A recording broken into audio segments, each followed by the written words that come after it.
গরিব বানাইছি, এই গরিব কত বড় একটা নিয়ামত। এই জন্য আমরা কখন নিয়ামতটা পাবো? এটা যখন এটা শুকরিয়া আদায় করবো। কারণ দেখেন, আমরা যত গরিব হব তত বেশি আমাদের, তত কম আমাদের হিসাব। ওই রকমের আরবে দুইজন আলিম খুব খুশি, হাসতেছে। তো এখন আরেকজন ভাবতেছে, ভেবে আমার দিক থেকে, আরেকজন ভাবতেছে যে মনে হচ্ছে যে ভাই কোনো জায়গায় বড় কোনো হাদিয়া পাইছে, এই জন্য খুব খুশি, হাসতেছে।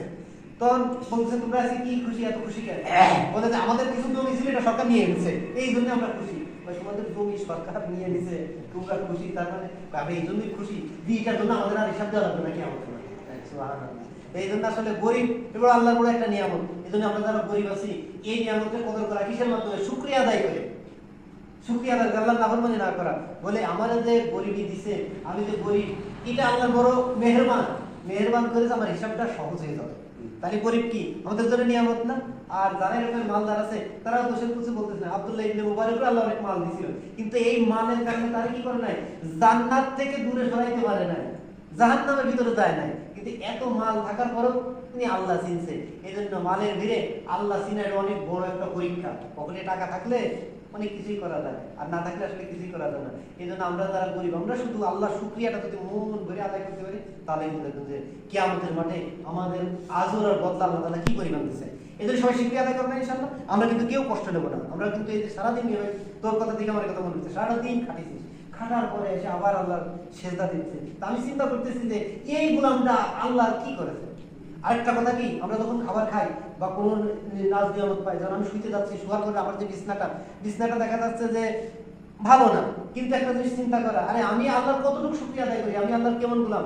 আল্লাহর এমনও গোলাম আছে যারা সারা রাত আল্লাহর সেজদায় কাটায় দেয়, আল্লাহর মহব্বতে তাদের জান কুরবানি করে দেয়, অথচ আল্লাহ তাদের একটা শোয়ার ভালো বিছনা দেয় নাই।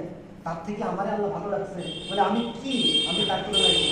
যখন খাবার খেতে যাবেন, আসলে আমাদের খাবার কি, এই ঝাল, সবজি টবজি, ভাজি টাজি, এগুলোই তো। এগুলো যখন খাইতে যাবেন, খাওয়ার সময় একটা জিনিস চিন্তা করেন যে আল্লাহ তাআলা আমার মতো নাগান্দার গোলামের জন্য একটা খাবারের ব্যবস্থা করছে। কিন্তু এই দুনিয়ার বুকে এখন এত মানুষ বিচরণ করতেছে যারা আল্লাহর এত মহব্বতের মানুষ, কিন্তু না খেয়ে আছে, আমি আল্লাহর এত নাফরমানি করার পরেও আল্লাহ আমার জন্য কি করলো?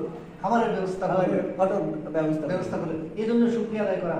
আমরা যদি শুকরিয়া আদায় না করি, তাহলে আমাদের আসলে এগুলো কষ্ট, ওগুলো কষ্ট। কারণ আল্লাহ তাআলা কিছু মানুষ আছে, যে মানুষগুলো কি করবে, এই তো কষ্ট করবে, ওখানে কষ্ট করবে। এরা কারা? আমরা গরিব মানুষ, কিন্তু শুকরিয়া আদায় করি না। তাহলে এখানে কষ্ট করে যাবে, ওখানে আমাদের কষ্ট করবে।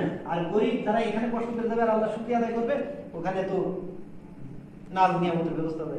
কিয়ামতের একটা দিন ৭০,০০০ বছর না কত বছর, প্রায় এরকমেরই।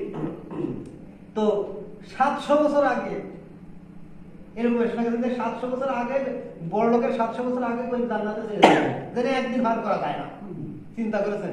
এই জন্য এই গরিবী নিয়ে আমরা কি করবো না, আমরা হবো না, নিজের মনে কোনো কষ্ট করবো না, আল্লাহ শুকরিয়া আদায় করি। খুব সামান্য সময়, কয় বছর, ৬০ বছরের জিন্দেগি, ৬০ বছর একটু কষ্ট করা যায় না? আমরা কষ্ট করেছি, আর সামান্য একটু নাফরমানি করার কারণে আমার কিন্তু সব শেষ হয়ে যাচ্ছে। এই জন্য আমরা কষ্টই যেহেতু করতেছি, কিন্তু আল্লাহর পর কি থাকি, খুশি থাকি। খুশি থাকবেন ইনশাআল্লাহ।